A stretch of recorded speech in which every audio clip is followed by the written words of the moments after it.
Please welcome CEO and Chief Storyteller from Stories Rule, Doug Keeley. Good afternoon. How are you all? Little energy in the room. What is a guy whose title is CEO and Chief Storyteller from a place called Stories Rule doing at an event like this? Well, we heard some fantastic stories this morning from Alyssa Judson and James about how companies like Ecobee and Pepsi and Unilever are transforming their business. And I want to put a little story in the middle of it that has nothing to do with a business or with a Microsoft customer, but it's more about how do you transform your people and their thinking. Because it's one thing to transform digitally and to transform your operations, but if you don't transform how your people think, then I put to you that you'll probably fail. And how your people think is driven by story. We all, as human beings, process the information coming to us in the form of stories. We're making stories up all the time. How many of you have little voices that are going on in your heads all the time, including right now, saying, who is this guy anyway? We all have those voices. They're forming stories in our heads.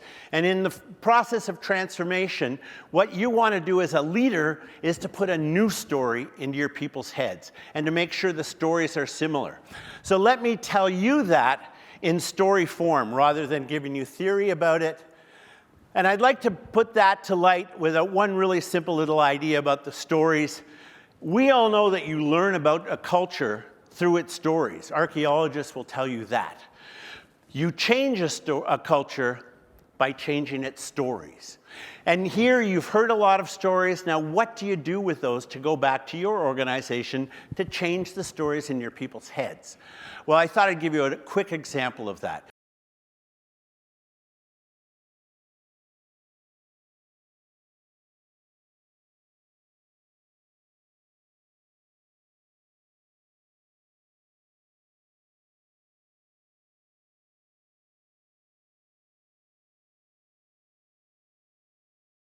You all know what a pit stop is in motorsports, right?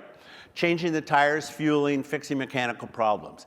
This is what a pit stop looked like at the Indianapolis 500 in the year 1950. But Holland comes in for a pit stop. Time to refuel and change tires. Lou Moore himself changes the tires. Don't you love the guy at the top? Only 4 crew members, including the driver, are allowed to work on the car.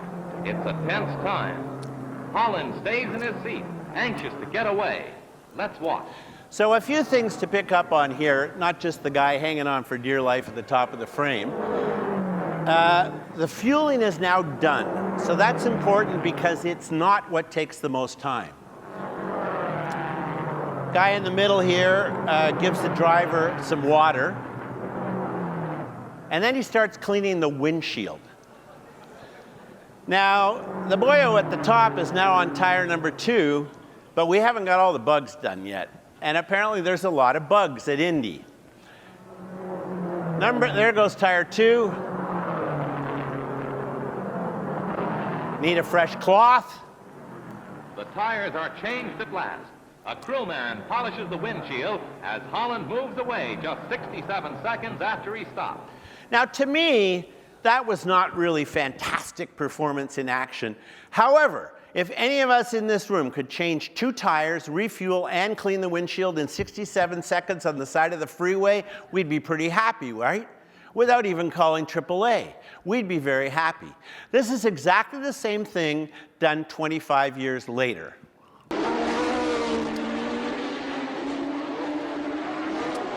Now this car actually has a flat. They will not fuel, but remember, fueling is not what took the most time. Now here's what I see. There's a couple of guys in yellow and black. There's a guy at the top with a red hat and a white golf shirt. And then a couple of guys down here in kind of light blue. I'm not sure who does what. But whoa, now that's a pretty decent productivity improvement. To go from 1:07 to basically 20 seconds. If you could get your people to do that, like with a new iteration of a piece of software, you'd be pretty happy, wouldn't you? If you could get a customer through and have that kind of productivity increase, you'd be happy. Here's the same thing done last year by the Ferrari team.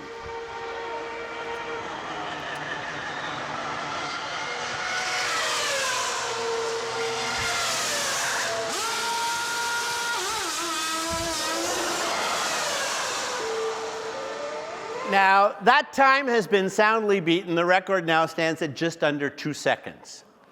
Now, if you told the guy cleaning the bugs on the windshield in 1950 that he had to take over 98% of his time out, that kind of productivity improvement, what would he have said? That's impossible, right? Why? Because there's a story going on in his head about how things work. This is how we do things around here. So the only way to transform it is to change the story.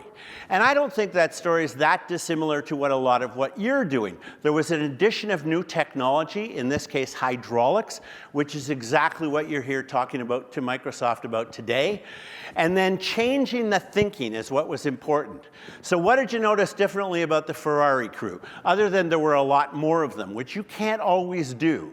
But they changed how people think about the pit crew. So they're not wearing golf shirts or overalls. They're in the same suits that the drivers wear.